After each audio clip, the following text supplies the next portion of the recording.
At 12:48 a.m. on August 8, 2025, Clay County 911 operators received two calls that would expose a family's annihilation. The first came from a young woman in California, her voice fractured by panic. "Send help.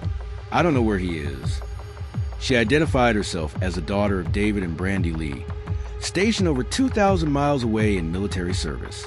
Her call disconnected after 47 seconds. 6 minutes later, a second call originated from the parking lot of Cross Point Church in Middleburg, Florida. 14-year-old Trevor Lee's voice showed no tremor as he stated, "I need to pray. I just killed my parents." Dispatchers noted he discarded his backpack and emptied his pockets before calling. When asked why he chose the church, he repeated, "I need to pray. Will you pray for me?" Deputies arrived simultaneously at two locations. At the Lee residence on Silver Point Drive, officers breached a master bedroom. David Lee, 46, lay deceased from a single gunshot wound to the head. Beside him, Brandy Smith Lee, 42, had sustained two chest wounds. Both died in bed. A 9mm handgun registered to Brandy was missing from its usual storage location. At Cross Point Church, 3 deputies approached Trevor Lee at 1:07 a.m. The teenager stood beneath a 20-foot illuminated cross, hands visible. He surrendered without resistance. A search revealed no weapons. Body cam footage showed him asking deputies, "Did you find them?" before being read his rights. The timeline of horror emerged through investigation. Phone records confirmed Trevor called his sister at 12:39 a.m. while walking the 1.7-mile route from his home to the church. Cell tower pings placed him at the crime scene at 12:25 a.m. Autopsies fixed time of death between 12:15 and 12:30 a.m. Interviews with friends painted dissonant portraits. Football teammates described Trevor as quiet but normal. One recalled Trevor calling him at 11:58 p.m. to say, "Love you, man," 17 minutes before the killings. Neighbors called the Lees perfect parents who hosted barbecues and helped with homework. Sheriff's Office records revealed 5 prior dispatches to the residence. September 2021. Suicide threat, Trevor, age 10. March 2022. Domestic disturbance. January 2024. Medical emergency, Brandy Lee. April 2024. Medical emergency, David Lee. May 2025. Follow-up investigation.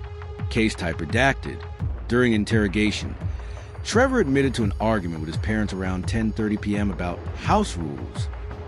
He claimed he retrieved his mother's handgun from her nightstand while his parents slept. When asked why he walked to the church, he stated, "I wanted to be somewhere holy before jail." Forensic analysis contradicted key details. Gunshot residue tests indicated both victims were awake and facing Trevor when shot. Blood spatter patterns suggested David Lee attempted to stand before the fatal shot. Brandy's defensive wounds showed she raised her arms before being shot a second time. Legal proceedings began swiftly. On August 9th, the state attorney filed 2 counts of second-degree murder. Prosecutor Dave Ehrenberg confirmed the case would move to adult court, citing Florida Statute 985.556. When a juvenile has committed an act that would be a felony if committed by an adult, the court may transfer the case. Trevor's age made him ineligible for the death penalty, but exposed him to life imprisonment. The sister's role remained unexplained. She declined all interview requests through military counsel. Phone records showed the call lasted 3 minutes 18 seconds, the longest communication between the siblings in 6 months. Investigators subpoenaed her phone, but found no prior warnings about violence. 2 unresolved forensics haunted the case. Security footage from Regal Cinemas showed the family laughing during a 7:30 p.m. screening of Inside Out 2, 5 hours before the murders. Trevor's internet history revealed searches at 11:43 p.m. for gunshot sound range and Clay County Juvenile Detention. Trevor Lee remains held at the Northeast Florida State Juvenile Detention Center. His next hearing determines if he'll be tried as an adult, a decision that can imprison a 14-year-old for 60 years in a maximum security facility. The sister has not visited. The church installed new lighting in its parking lot. The Lee residence stands vacant. Yellow police tape still snagged on azalea bushes. Inside the master bedroom, Two faint bloodstains defy forensic cleaning. On the nightstand, a family photo shows Trevor at age 9, smiling between his parents at Disney World. The frame's glass remains unbroken. What do you think of poor Trevor? Also, let us know where you are watching from. Subscribe to our channel. True Crime Vault.